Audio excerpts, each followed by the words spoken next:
Welcome to The Explainer. All right, today we're jumping into a big one, Kubernetes. If you've ever heard the name and just felt, a little intimidated by it, you're definitely in the right place. We're going to strip away the complexity and focus on the first few commands you actually need to get started.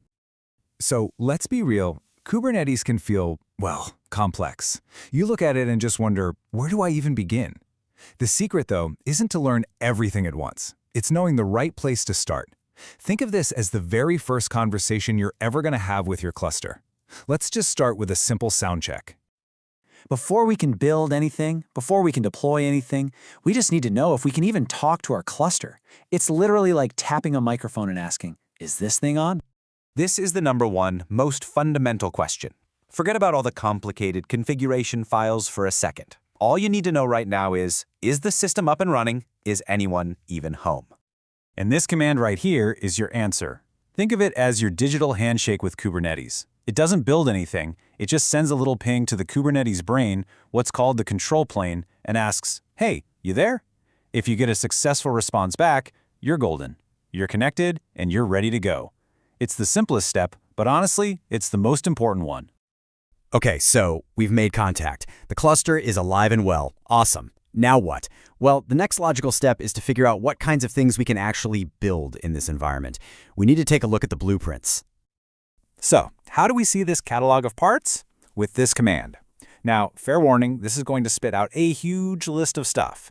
Don't be intimidated. It's like walking into a massive hardware store and asking to see every single screw and nail they have in stock. You don't need to know all of them, you just need to know about a few key ones to get started. And yeah, that list is long. But here's the secret. You're going to use just a handful of them about 90% of the time. These are the big four. You've got pods, which are where your apps actually live, namespaces, which are like virtual folders to keep things tidy, services for all the networking magic, and deployments, which manage scaling your apps. Today, we're going to zero in on the most fundamental unit of all, the pod. All right, here we go. This is the moment we've been building up to. We're going to take a container image and actually bring it to life inside our cluster. We are creating our very first pod. Now this is what's called an imperative command. We're just telling Kubernetes exactly what to do. First, kubectl run my-ngx. We're just giving our pod a unique name. Simple enough? Next, -image equals ngx. This tells Kubernetes, hey, go find the official ngx container image. And finally, -port equals 80. We're just giving it a heads up that the app inside is listening on port 80. While you'll often use configuration files later on, this is the absolute fastest way to get something running. Now this is a really crucial point. What exactly is the difference between a pod and a container? Well, think of it like this. The container is your actual application process, like the NGINX server. The pod is a Kubernetes concept. It's like a little protective bubble or wrapper around that container. It gives the container a network environment and a unique IP address to live in. Kubernetes doesn't manage containers directly. It manages the pods they live inside. So, we told Kubernetes to run our pod. Did it actually work? This command gives us a quick status report, and when you see your my-NGINX pod with the status running, that's it. It worked. Kubernetes pulled the image, created the pod, and started our application. Success! Okay, so our NGINX server is humming along inside its pod. But here's the thing. That pod is living in an isolated private network inside the cluster. It's kind of useless if we can't connect to it from our own machine. We need to open a line of communication. And the perfect tool for this job is kubectl port forward. This thing is a developer's best friend. Seriously, it creates a direct, secure tunnel from your laptop straight into that isolated pod.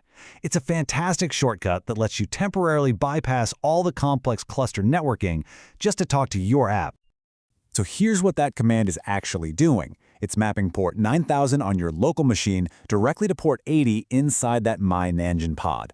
Any traffic you send to localhost 9000 on your computer gets securely forwarded through that tunnel and arrives right at the NGINX server running inside the pod. And this is the payoff. You open your web browser, go to localhost 9000, and you see the NGINX welcome page. This proves the entire chain is working. The cluster is up, the pod is running, and our tunnel is connecting us directly to the application. It's a great aha moment. But what's the server actually doing? With kubectl logs, you can peek inside the pod and see its live output. Go ahead, refresh your browser a few times, and you'll see the corresponding GET requests show up here in real time. It's a direct window into your running application. Let's switch gears for a second. Not every application is a web server that runs forever, right? Sometimes you just need to run a command, get the result, and then be done with it. Kubernetes is great for these one-off tasks too. And for these kinds of tasks, we use an amazing little image called BusyBox. You can think of it as the Swiss Army knife of containers. It's a tiny image that's just packed with essential command line tools. It's not a service, it's a disposable toolbox you can use for a quick job inside your cluster. This really shows the key difference in how pods can live. Our NGINX pod is designed to run forever, so its status is always running. A BusyBox pod, on the other hand, might just run a single command and then immediately exit. Its job is done. So when we check its status, we won't see running, we'll see its final state, completed. Now, for our final and probably most powerful skill today. We're going to combine these ideas to do some real-world troubleshooting from inside the cluster network itself. This is a classic problem you'll run into. Your main NGINX container is lightweight and secure. It doesn't have tools like wget or curl. So how can you test if another service inside the cluster can even reach your NGINX pod? You can't use port forward because that's for access from the outside. The solution is actually pretty elegant. We don't touch our production NGINX pod at all. Instead, we launch a separate, temporary BusyBox pod.